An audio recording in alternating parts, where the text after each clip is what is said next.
झारखंड का एक बड़ा आदिवासी इलाका है अमानीपुर। जिले के नए कलेक्टर ने ऐसे सभी मुलाजिमों की लिस्ट बनाई जो आदिवासी लड़कियां रखे हुए थे। उन सबको मजबूर कर दिया गया कि वे उनसे शादी करें और फिर एक बड़े शादी समारोह में उन सबका सामूहिक विवाह करा दिया गया। दरअसल आदिवासी बहुल इलाकों के इन छोटे छोटे गांवों में यह रिवाज था कि वहां पर कोई भी सरकारी मुलाजिम जाता तो किसी भी आदिवासी घर से एक लड़की उसकी सेवा में लगा दी जाती। वह उसके घर के सारे काम करती और बदले में उसे खाना कपड़ा मिल जाता।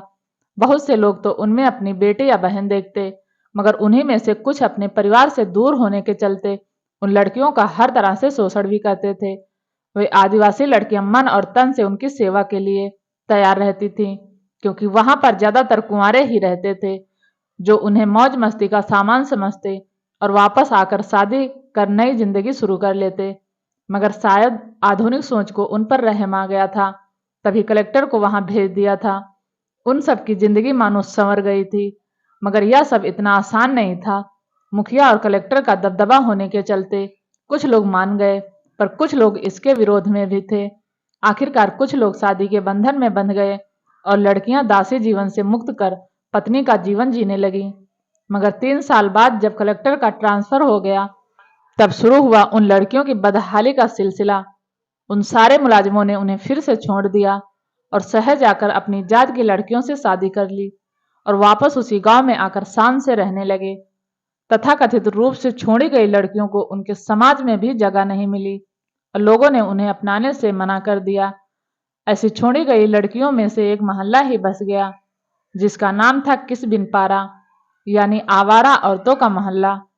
उसी मोहल्ले में एक ऐसी भी लड़की थी जिसका नाम था किसना, और उससे शादी करने वाला शहरी बाबू कोई मजबूर मुलाजिम न था। उसने किसना से प्रेम विवाह किया था और उसकी 3 साल की एक बेटी भी थी, पर समय के साथ वह भी उससे ऊब गया तो वहां से ट्रांसफर कराकर चला गया। किसना को हमेशा लगता था कि उसकी बेटी को आगे चलकर ऐसा काम ना करना पड़े। वह कोशिश करती कि उसे इस मोहल्ले से दूर रखा जाए, लिहाजा उसको किसना ने दूसरी जगह भेज दिया और खुद ही वहीं रुक गई, क्योंकि वहां रुकना उसकी मजबूरी थी। आखिर बेटी को पढ़ाने के लिए पैसा जो चाहिए था।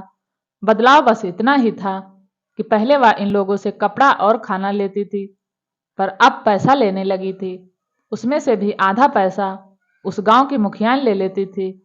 उस दिन मुखियान किसना को नई जगह ले जा रही थी, खूब सजाकर। वह मुखियान को काकी बोलती थी। वे दोनों बड़े से बंगले में दाखिल हुई।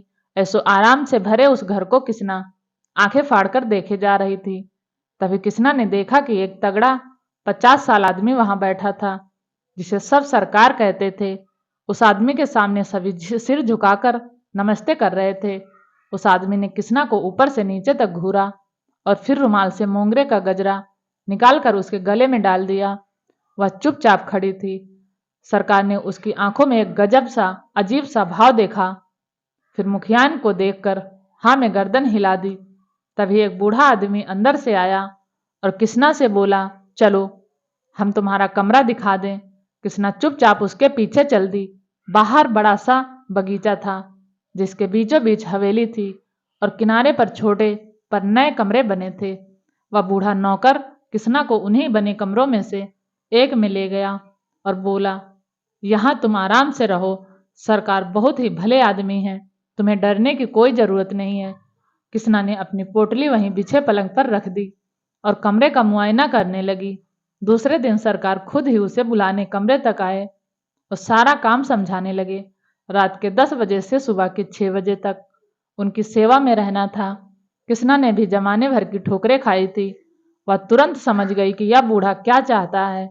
उसे भी ऐसी सारी बातों की आदत हो गई थी। वह मुस्कुराते हुए बोली, हम अपना काम बहुत अच्छी तरह से जानते हैं सरकार, आपको शिकायत का मौका नहीं देंगे। कुछ ही दिनों में किसना सरकार के रंग में रंग गई। उनके लिए खाना बनाती, कपड़े धोती, घर की साफ सफाई करती और उन्हें कभी देर हो जाती तो उनका इंतजार भी करती।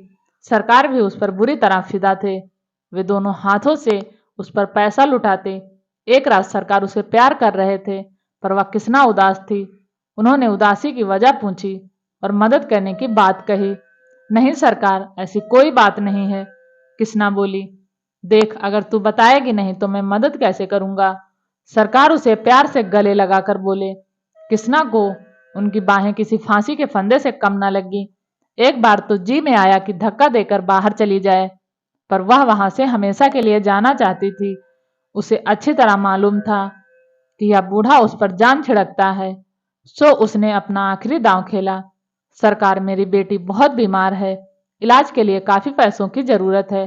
मैं पैसा कहाँ से लाऊं? आज फिर मेरी माँ का फोन आया है। कितने पैसे चाहिए? नहीं सरकार, मुझे आपसे पैसे नहीं चाहिए। मुखियान मुझे मार देगी, मैं पैसे नहीं ले सकती। सरकार ने उसका चेहरा अपने हाथों में लेकर कहा, मुखियान को कौन बताएगा? मैं तो नहीं बताऊंगा। 1 लाख रुपए चाहिए।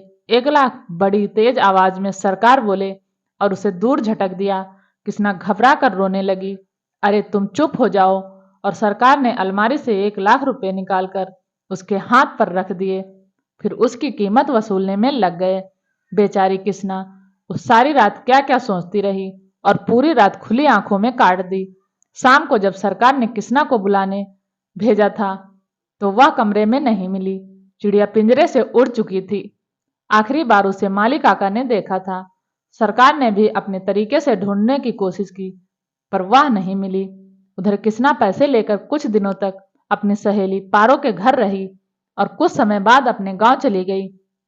किसना की सहेली पारो बोली, किसना अब तू वापस मत आना, काश मैं भी इसी तरह हिम्मत दिखा पाती।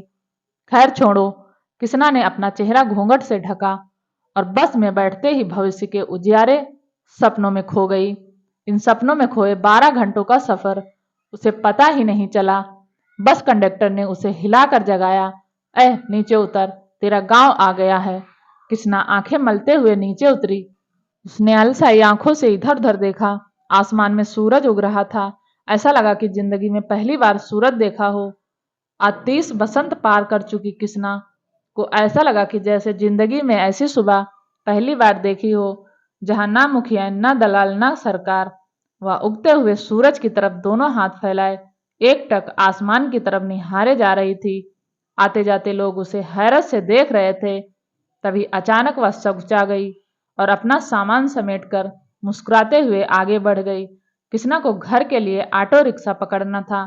तभी सोचा कि माँ और बेटी रोशनी के लिए कुछ ले लें, दोनों खुश हो जाएंगी। उसने वहां पर ही एक मिठाई की दुकान में गर्मा गर्म कचौड़ी खाई और मिठाई भी ली।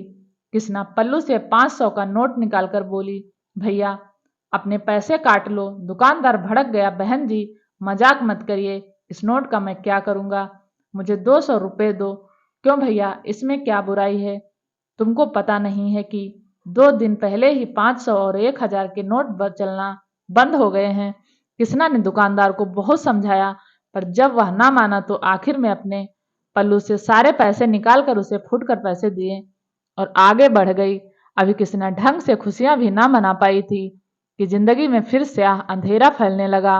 अब क्या करेगी? उसके पास तो 500 और 1000 के ही नोट थे, क्योंकि इन्हें मुखियान से छिपा कर रखना जो आसान था। रास्ते में बैंक के आगे लगी भीड़ में जाकर पूछा तो पता लगा कि लोग नोट बदल रहे हैं। किसना को तो यह डूबते तिनके का सहारा की तरह लगा। किसी तरह पैदल चलकर ही वह अपने घर पहुंची। बेटी रोशनी किसना को देखते ही लिपट गई और बोली, माँ अब तुम यहाँ से कभी वापस मत जाना। किसना उसे प्यार करते हुए बोली, अब तेरी माँ कहीं नहीं जाएगी।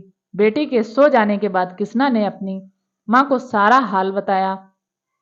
उसकी माँ ने पूछा, अब आगे क्या करोगी? किसना ने कहा, यहीं सिलाई कढ़ाई की दुकान खोल लूंगी। दूसरे दिन ही किसना अपने पैसे लेकर बैंक पहुंची, मगर मंजिल इतनी आसान ना थी। सुबह से शाम हो गई पर उसका नंबर नहीं आया और बैंक बंद हो गया। ऐसा 3-4 दिनों तक होता रहा और काफी जद्दोजहद के बाद उसका नंबर आया तो बैंक वालों ने उससे पहचान पत्र मांगा। वह चुपचाप खड़ी हो गई। बैंक के अफसर ने पूछा कि पैसा कहाँ से कमाया। वह समझाती रही कि यह उसकी बचत का पैसा है। तुम्हारे पास 1 लाख रुपए हैं, तुम्हें अपनी आमदनी का जरिया बताना होगा। बेचारी किसना रोते हुए बैंक से बाहर आ गई। किसना हर रोज बैंक के बाहर बैठ जाती कि शायद कोई मदद मिल जाए, मगर सब उसे देखते हुए निकल जाते। तभी एक दिन उसे एक नौजवान आता दिखाई पड़ा। जैसे जैसे वह कृष्णा के नजदीक आया, कृष्णा के चेहरे पर चमक बढ़ती चली गई। उसके जहन में वे यादें गुलाब के फूल पर पड़ी ओस की बूंदों की तरह ताजा हो गई। कैसे यह बाबू उसका प्यार पाने के लिए क्या क्या जतन करता था। जब वह सुबह सुबह उसके गेस्ट हाउस की सफाई करने जाती थी तो बाबू अक्सर नजरें बचाकर उसे देखता था। वह बाबू कृष्णा को अक्सर घुमाने ले जाता था और घंटों बाग में बैठकर वादे कस्में निभाता। वह चाहता कि अब हम दोनों तन से भी एक हो जाएं। कृष्णा अब उसे एक सच्चा प्रेमी समझने लगी और उसकी कही हर बात का भरोसा भी करती थी। मगर कृष्णा बिना शादी के कोई बंधन तोड़ने को तैयार नहीं थी, तो उसने उससे शादी कर ली। मगर यह शादी उसने उसका तन पाने के लिए की थी। कृष्णा का नशा उसकी रग रग में समाया था। उसने सोचा कि अगर यह ऐसे मानती है तो यही सही। आखिर शादी करने में बुराई क्या है, बस माला ही तो पहनानी है। उसने आदिवासी रीति रिवाज से कलेक्टर और मुखिया के सामने कृष्णा से शादी कर ली। लेकिन उधर लड़के की मां ने उसका रिश्ता कहीं और तय कर दिया था। एक दिन बिना बताए कृष्णा का बाबू कहीं चला गया। इस तरह वे दोनों यहाँ मिलेंगे कृष्णा ने सोचा ना था। जब वह कृष्णा के बिल्कुल नजदीक आया तो कृष्णा चिल्लाकर बोली, अरे बाबू, आप यहाँ। वह नौजवान झिटक कर दूर चला गया और बोला, क्या बोल रही हो? कौन हो तुम? मैं तुम्हारी कृष्णा हूं। क्या तुम अब मुझे पहचानते भी नहीं हो? मुझे तुम्हारा घर नहीं चाहिए, बस एक छोटी सी मदद। अरे तुम मेरे गले क्यों पड़ रही हो? वह नौजवान यह कहते हुए आगे बढ़ गया और बैंक के अंदर चला गया। अब तो कृष्णा रोज ही उससे दया की भीख मांगती और कहती कि बाबू पैसे बदलवा दो, पर वह उसे पहचानने से मना कर रहा था। ऐसा कहते कहते कई दिन बीत गए, मगर बाबू टस से मस न हुआ। आखिरकार कृष्णा ने ठान लिया कि अब जैसा भी हो उसे पहचानना ही होगा। उसने वापस आकर सारा घर उलट पलट कर रख दिया और उसे अपनी पहचान का सबूत मिल गया। सुबह उठकर कृष्णा तैयार हुई और मन ही मन सोचा कि रोकर नहीं, अधिकार से मांगूंगी, और बेटी को भी साथ लेकर बैंक गई। उसके तेवर देखकर बाबू थोड़ा सहम गया। उसे किनारे बुलाकर कृष्णा बोली, यह रहा कलेक्टर साहब द्वारा कराई गई हमारी शादी का फोटो। अब तो याद ही आ गया होगा। हाँ कृष्णा, आखिर तुम चाहती क्या हो और क्यों मेरा बसा बसाया घर उजाड़ना चाहती हो? कृष्णा आंखों में आंसू लिए बोली, जिसका घर तुम खुद उजाड़ कर चले आए थे, वह क्या किसी का घर उजाड़ेगी? रमेश बाबू, वह लड़की जो खेल रही है उसे देखो। रमेश पास खेल रही लड़की को देखने लगा। उसमें उसे अपना ही चेहरा नजर आ रहा था। उसे लगा कि उसे गले लगा ले, मगर अपने जज्बातों को काबू करके बोला, हाँ कृष्णा। तकरीबन घूरते हुए बोली, यह तुम्हारी ही बेटी है जिसे तुम छोड़ आए थे। रमेश के चेहरे के भाव को देखे बिना ही बोली, देखो रमेश बाबू, मुझे तुम में कोई दिलचस्पी नहीं है। मैं एक नई जिंदगी जीना चाहती हूँ। अगर इन पैसों का कुछ ना हुआ तो लौट कर फिर वही नरक में जाना पड़ेगा। मैं अपनी बेटी को उस नरक से दूर रखना चाहती हूँ, नहीं तो उसे भी कुछ सालों में वही कुछ करना पड़ेगा जो उसकी माँ करती है। अपनी बेटी की खातिर ही रुपया बदलवा दो, नहीं तो लोग इसे वैश्या की बेटी कहेंगे। अगर तुम्हारे अंदर जरा भी गैरत है तो तुम बिना सवाल किए पैसा बदलवा लाओ। मैं यही तुम्हारा इंतजार कर रही हूँ।